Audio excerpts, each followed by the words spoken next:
Bom, João, antes da gente seguir, eu recebi aqui do Dr. Felipe Gimenez aquela história que prevê 7 anos de prisão, tal, não sei o quê. Recebi os dados corretos para a gente poder discutir e avançar, e você, inclusive, começar a ficar de olho, porque já avançou na Câmara e está no Senado. Trata-se do projeto PLP 112 de 2021, né?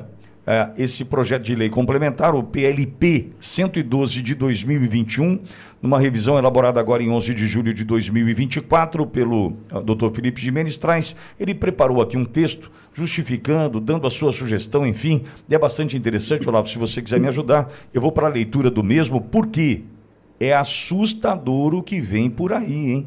Esse rolo compressor da Justiça Eleitoral, já olhando para a campanha de 2026, o motor já está aquecido. Você sofre com dores nas juntas e nas articulações? Quer se livrar deste desconforto? Então preste atenção nesse recado que vai transformar a sua vida. Eu quero te apresentar o NatoShark, que é um potente combinado de suplementos com os melhores ingredientes do mercado e que certamente vão te auxiliar a retomar a sua qualidade de vida. NatoShark é produzido por uma empresa que compartilha dos nossos valores. Cabe a nós apoiar e incentivar quem está do nosso lado. E com detalhe, ouvinte Auriverde tem condição especial. Não demora não, pode clicar agora no link que está aqui na descrição do vídeo e dar o primeiro passo no caminho para se livrar destas dores e retomar a sua qualidade de vida. A minha dica para você é NatoShark. Olá, sou Érica Diógenes, farmacêutica, doutora em desenvolvimento e inovação tecnológica em medicamentos e estive à frente do projeto NatoShark. Já são milhares de clientes satisfeitos dentro e fora do Brasil. Venha conhecer você também os benefícios do NatoShark. É só começar a solapar, passar por cima de todo mundo, hein? Em setembro de 2021, e ninguém viu, hein? A comissão presidida pela deputada Margarete Coelho anunciou modificações parciais. Mas na madrugada de 16 de setembro de 2021, aprovou-se 500 páginas de um texto com indevida matéria de lei ordinária e restrições à iniciativa popular e ferramentas de censura por meio de tipo penal aberto, contrariando a garantia constitucional da liberdade de expressão. O Poder Legislativo entregou ao Serviço Eleitoral e à jurisdição eleitoral poderes que sujeitam as eleições e a vontade popular ao arbítrio particular de agentes sem mandato político. No artigo 2º, in dubio pro suffragium, nas sanções eleitorais, a redação permite juízo subjetivo e pode servir como ferramenta de perseguição política. Substituir, então, na sugestão do Dr. Felipe Gimenez, pela seguinte redação: nas sanções eleitorais, prevalece presunção de inocência, havendo dúvida quanto aos fatos ou sua interpretação. No artigo 7º, para fins de delimitação do alcance da regra da anualidade inscrita no artigo 16 da Constituição Federal, consideram-se alteradoras do processo eleitoral 1. Sistemas eleitorais. Pode parecer confuso, mas é importante que a gente entenda de fio a pavio esse PLP 112, ok? A doutrina jurídica estabelece que o princípio da anualidade, previsto no artigo 16 da Constituição Federal, tem o escopo de garantir a paridade de armas. Os sistemas utilizados na prestação do serviço eleitoral não interferem nesta garantia, não havendo pertinência lógica nem jurídica em impor a restrição da anualidade sobre o tema. A restrição servirá objetivamente como barreira contra eventuais mudanças exigidas pelo povo, veiculadas no Legislativo, dando então ao Judiciário mais uma ferramenta de controle sobre a soberania popular. Pode me interferir, Olavo. Substituir então pela seguinte redação, sugere o Dr. Felipe Gimenez: apenas a matéria que possa resultar em violação da paridade de armas será sujeito ao princípio da anualidade. Esse princípio seguinte é aquela história de 1 ano antes as mudanças acontecerem, certo, Olavo? Exato. Tudo tem que acontecer até outubro de 2025, senão não se colocará em vigor para a eleição do ano seguinte. Isso é uma regra que traz segurança, né? O que se... É que eu prefiro comentar uma modificação, se você terminar, se o Walter... Vamos no todo? Falamos integral, então vamos lá. Para ficar mais homogêneo. Vamos lá, atenção, Walter, Olavo e audiência, porque esse PLP 112 é surpresa, hein? E vai vir com tudo, tá? Artigo 225. A votação, a apuração e a totalização dos votos serão feitas por sistema eletrônico, diz o PLP 112. A apuração eletrônica de votos é ato secreto que contraria o princípio constitucional da publicidade. A identificação, a atribuição e o cômputo de cada voto é ato de natureza administrativa e deve ser público em respeito ao princípio constitucional da publicidade. Os parâmetros jurídicos estão no PL 943 de 2022, que está em discussão na Câmara. Substituir, então, pelo teor dos 10 primeiros artigos do PL 943 de 2022, na formatação de parágrafos e incisos no trâmite na Câmara dos Deputados. Artigo 274. A votação por cédulas será realizada apenas na impossibilidade da utilização do sistema eletrônico. Substituição pela redação seguinte, sugere o Dr. Felipe Jimenez. A materialização do voto em corpo físico orientará o escrutínio e seu lançamento em ata de encerramento na sessão eleitoral, sendo vedado o meio puramente eletrônico. Até aqui está dizendo assim, o projeto diz, não as alterações que estão sendo pretendidas. O projeto está dizendo assim, o voto é eletrônico, não haverá boletim de urna exclusivamente... Não haverá o voto impresso. O voto impresso e o boletim...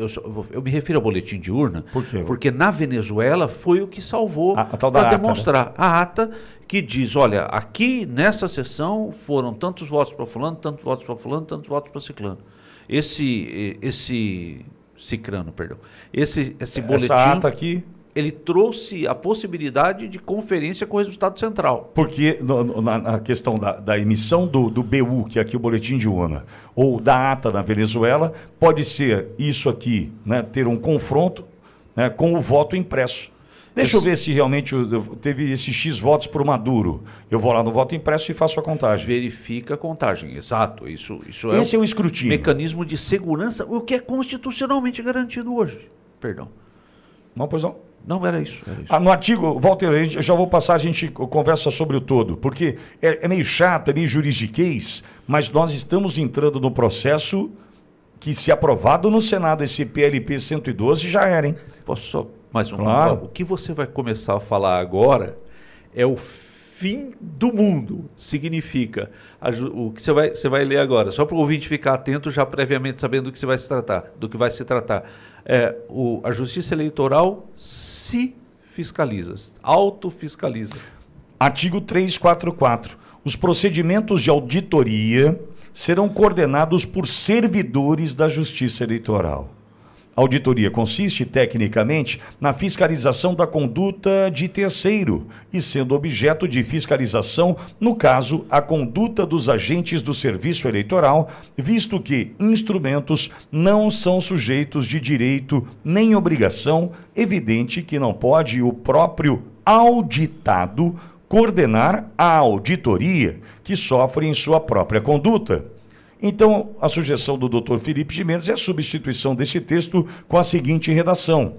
O serviço eleitoral é sujeito à auditoria e não pode regulamentar, coordenar ou restringir, sob qualquer pretexto, a ação dos auditores. No artigo 345, diz: compete à Justiça Eleitoral a regulamentação dos testes de segurança e a auditoria do sistema eletrônico de votação. Nos termos da sugestão do artigo 344, substituir então pela seguinte redação. Dr. Felipe Gimenez diz: compete ao Conselho formado pelas entidades fiscalizadoras a ser regulado em lei específica exercer a auditoria eleitoral de forma completamente independente do serviço eleitoral ou jurisdição eleitoral, que é quase óbvio. No artigo 512, a atuação da Justiça Eleitoral em relação a conteúdos divulgados na internet deve ser realizada com a menor interferência possível no debate democrático. O parágrafo 1º, com o intuito de assegurar a liberdade de expressão e impedir a censura. Isso deve ser substituído, então, pelo parágrafo 1º, no texto que diz, Dr. Felipe Gimenez, para assegurar a liberdade de expressão e impedir a censura por meio de ordens judiciais ou a suspensão ou remoção de conteúdo divulgado na internet, as decisões judiciais deverão necessariamente ter fundamento em comprovada conduta criminosa, devidamente tipificada em lei, sendo vedada qualquer forma de interpretação extensiva da figura penal. Ou seja, não tem tira porque tira. Tira porque tem crime. E não tira o perfil, tira a publicação. E acaba a figura do discurso de ódio, né? Que não é tipo penal, né? No artigo 586, no parágrafo 3º, a população não será consultada em plebiscito sobre matéria julgada inconstitucional. Proibir a manifestação da soberania popular sobre qualquer assunto é uma aberração em um regime democrático, que tem por essência o domínio do povo. A consulta popular, por plebiscito, é legítima ferramenta da democracia, de um regime de domínio do povo, e não admite censura. Substituir, então, pela redação, diz o Dr. Felipe Gimenez. É garantida ao povo, em qualquer momento, sem qualquer restrição de qualquer natureza, a manifestação popular por meio de consulta mediante plebiscito ou referendo. Está terminando. No artigo 598, o artigo então submete a iniciativa popular ao controle do Tribunal Superior Eleitoral sob o pretexto de autenticação. Substituir o texto então pela versão: não cabe ao serviço eleitoral ou jurisdição eleitoral impor qualquer obstáculo à iniciativa popular de projeto de lei, restando a matéria sujeita à Câmara dos Deputados, que não poderá delegar os procedimentos pertinentes ao andamento da ação política do povo. No artigo 869, parágrafo 4, tipo penal aberto, atenção, e prisão de 7 anos, para o que se entender como estimulação da recusa dos resultados eleitorais e da integridade do processo de votação, apuração e totalização dos votos. Eu vou repetir porque para mim isso aqui é gravíssimo. Artigo 869 do PLP 112, parágrafo 4º, tipo penal aberto e prisão de 7 anos para o que se entenda como estimulação da recusa dos resultados eleitorais e da integridade do processo de votação, apuração e totalização dos votos. Tipo penal aberto com gravíssima possibilidade de uso como ferramenta de censura, medo e perseguição política.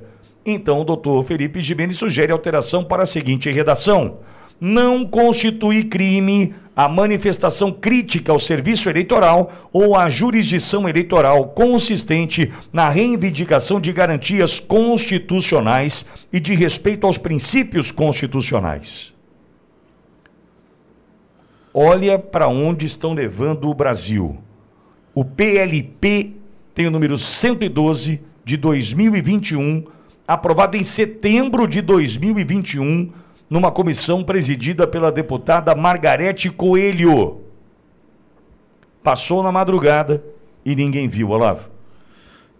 ao meu ver, 3 pontos relevantíssimos. O voto é eletrônico, o projeto coloca que o voto é eletrônico sem questionamento, sem possibilidade de aferição, de segurança, de checagem e ponto.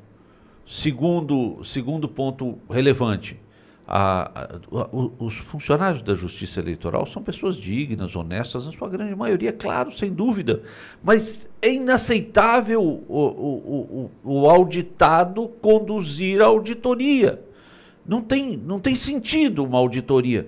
E esse segundo grupo são 2 artigos. O primeiro, que a auditoria será feita pela própria Justiça Eleitoral, e o segundo artigo diz, olha, as regras da auditoria e da checagem da segurança do sistema são elaboradas pela própria Justiça Eleitoral. Eu crio, eu digo que é seguro e ninguém pode falar nada.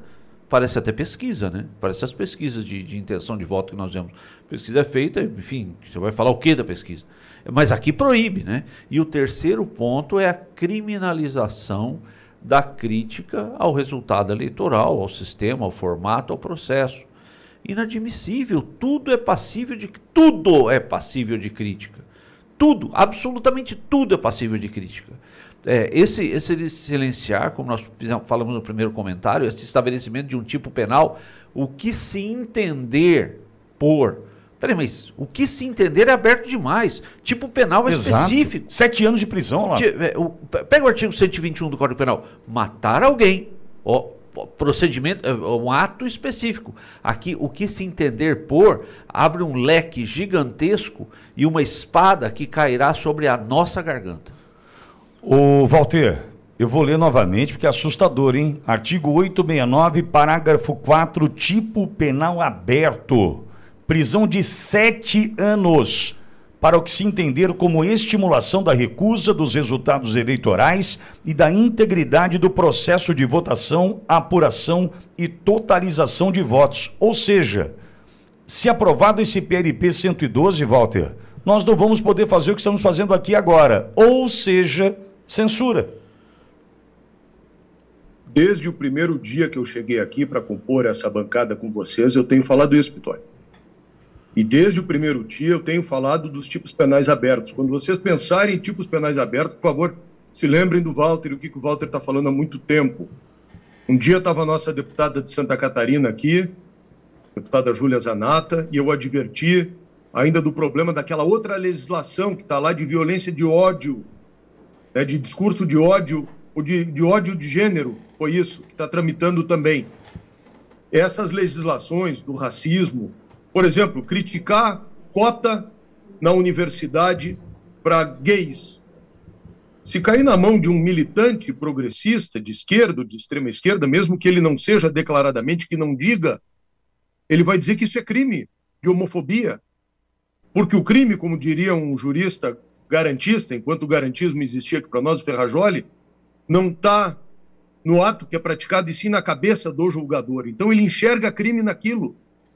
É o principal problema que nós temos no Brasil hoje no que diz respeito ao racismo, à homofobia, agora a questão da democracia. Eles se apropriaram do substantivo democracia e criaram uma democracia que eles podem chamar deles, né? A esquerda se apropriou disso. Esse é o principal problema hoje. Há pouco tempo aqui no Fórum da Liberdade, também tenho falado isso à exaustão nos meus comentários, na minha página no Instagram, no Endireitando, no meu Face e aqui. Há pouco tempo, Fernando Schiller, no seu discurso de homenagem no Fórum da Liberdade, um evento tradicional que fala sobre as liberdades no Brasil, disse isso, né? Que nós não podemos estar submetidos ao juízo daquilo que o cara acha, que o juiz acha, que o promotor acha, num julgamento, Olavo, absolutamente subjetivo.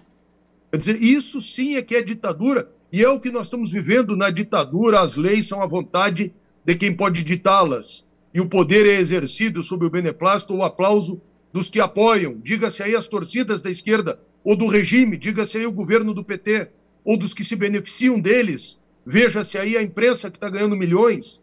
Nós não precisamos de quartelada tabajara.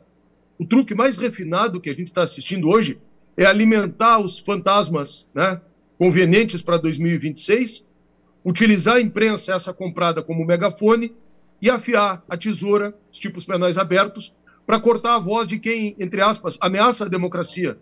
Assim, eles estão impondo na base da narrativa e depois da força a ditadura. E isso que nós estamos vivendo é Gramsci puro, é ditadura. E Deus nos livre desse caminho que o Brasil avança a cada dia.